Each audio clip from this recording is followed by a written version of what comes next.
Welcome back to Conflict of Interest, and this segment is about Kevin O'Nien. Well, He's a mate of mine. That's his motto. Well, Kevin, that's right. He knows a lot of world leaders. My big prediction for Kevin O'Nien is how many world leaders can I meet and then brag about my meeting and, drop some indiscreet little remarks about, he said to me, Putin said to me, and then, Hu Jintao said to me, and I was invited into the palace in London. The prime ministerial scrapbook is going to look fantastic. Now I'll tell you what. Let's get serious for a second. Kevin Rudd, approval ratings are phenomenal. Yes, I think it's the beginning of the recession, and I don't think it's bitten yet.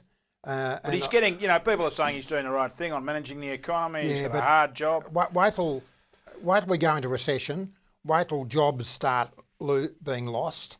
The unemployment thing's going to be a big deal, I think. I think when the recession bites in the next couple of months, his approval rating will drop dramatically.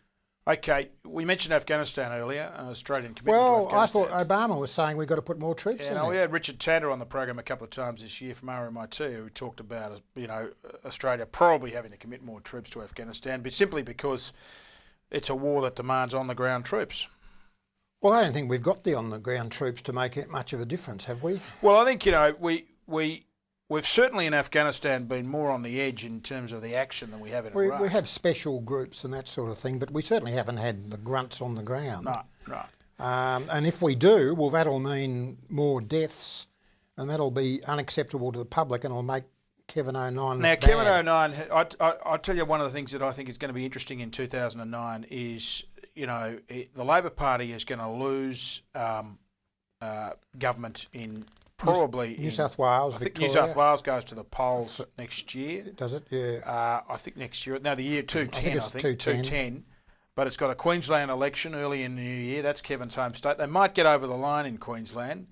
They're going to be in trouble, I think, in South Australia. You're definitely going to be in trouble in Victoria. And they're going to be in trouble in Victoria, which again is 210. Possibly Tasmania. Yeah, possibly Tasmania in 210 as well. So he's got a. This is the year before the dam wall breaches, if you like. Yes, and they're going to be governing the country on their own. And even in Victoria with Brumby, a fellow Labor leader, things have got quite nasty and quite hostile between him and the feds. And the states are really going to feel the pinch, I think, economically. Well, the problem for the states is going to be in 2009 is going to be that GST revenues are going to decline with the economic slowdown, which means less money, which means the blame game starts again with Canberra, hospitals, schools, who funds them, etc. And it's the end of Kevin 07's new federalism, I think, isn't it, before it's even started? Well, I think it's really interesting about the new federalism because I don't think it's gone very far. I mean, when Hawke introduced the new federalism in 1990, I worked for Nick Greiner at the time, and it did actually, was New South Wales Premier, and it did in fact Liberal make some real progress. But it's made no progress. It's made no progress under Rudd. But you've got to look at Rudd. Rudd practices, I think, exquisitely the politics of gesture. So we have the sorry. I read that. You've said that before. Yeah, I said that in the Herald Sun. I said that in one of the frequent articles I write for the Herald Sun. Yeah. Fine newspaper. Eat your heart out. You don't want to write. Farris double R. They spelt your name last weekend. Well, double R. Yeah. Did you complain? Don't they know who you are? You write for them. Well, why do they always spell your name with an E? They don't always. Not in the Age. Not in the Age. I don't write for the Age. Not in the decent press. Yeah. Well, you write for the Age, and you write for the Herald Sun. I think that's perfect. I mean, the Age is good. This program, Conflict of Interest. All it's got reading is 8 people and 4 dogs, and that's it for the Age. It's hopeless. And what were you going to say, Peter? I have no idea. The politics of gesture. Yeah, politics of gesture, and what he's done, he's made the big gesture about sorry, but hasn't done anything to. Well, I think it's scandalous that he hasn't brought in a compensation package. How can you say sorry and then not bring in a compensation package? No, it's worse than that. The scandal's worse. He said sorry in Parliament so they can't be sued in Coward's Castle. That's disgusting. It was a device. It was just a cynical device. And there's no mention of a compensation package. Yeah, no, and I think that's appalling. Well, we agree on that.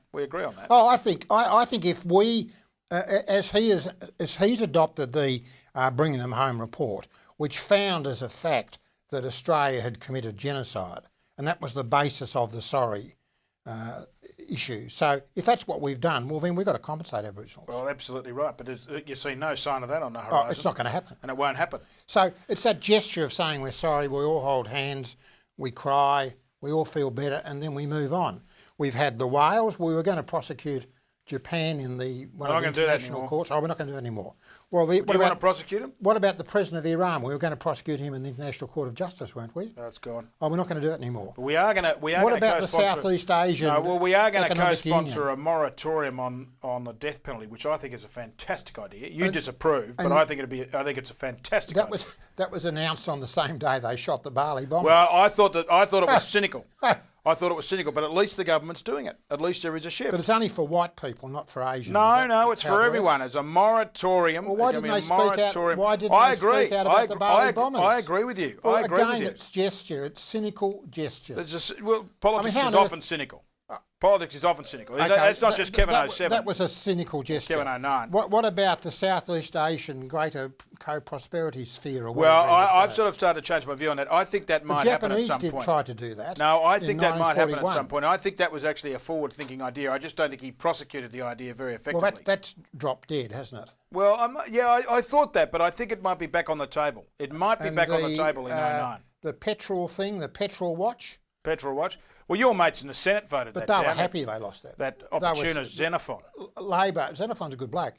He'd be a mate of yours, wouldn't he? Yeah, I've met him, and he's a nice bloke. Is he? So better than your Labor. That tells me now that I don't like him. Better than your scabby You've just Labor confirmed. people. I don't want to say it's guilt by association, but you've just confirmed it. Listen, we're going to go to a break, but when we come back, we're going to do some more crystal ball gazing. We're going to talk about what's going to happen in 209. That's right. Interesting topics like. I want to pick up again. Where's Sarah Palin going to be?